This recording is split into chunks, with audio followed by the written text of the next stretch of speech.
Divers on Sunday inspected the hull of a tanker loaded with 750 tons of fuel that sank off southeastern Tunisia, with no leak detected so far, officials said. With the improvement in weather conditions, a team of divers accompanied by the ship's captain and engineer who know its layout are on site to examine the hull. Mohamed Karay, spokesman for the court in Garbes City, which is investigating Saturday's sinking, said. The Equatorial Guinea-flagged XLO was traveling from Egypt to Malta when it went down. Images released by the Environment and Defense Ministry showed divers heading for the site in the Gulf of Garbes, and then getting into the water at the scene that has been sealed off by Tunisia's military. Defense Ministry photos showed the vessel largely submerged.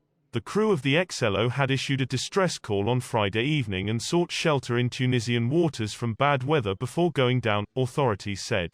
Environment Minister Leila Chikawi, who traveled to the port of Garbes on Saturday to help oversee the response, said the situation was under control. We think the hull is still watertight and there is no leakage for the moment, she said. As a precaution, protective booms to contain any oil slick have been placed around the wreck.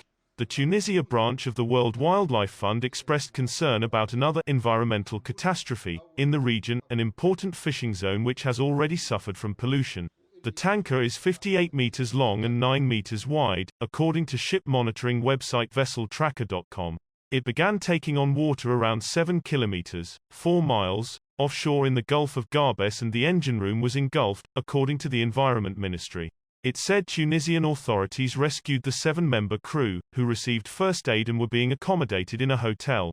The area where the ship went down was a fishing ground for 600 sailors, adding that the wider Gulf of Garbes provided employment for around 34,000 fishermen who had already been contending with chemical pollution for decades. The last maritime accident involving the country was in October 2018, when Tunisian freighter Ulysse slammed into the Cyprus-based Virginia anchored about 30 kilometers off the northern tip of the French island of Corsica, sending hundreds of tons of fuel spilling into the Mediterranean.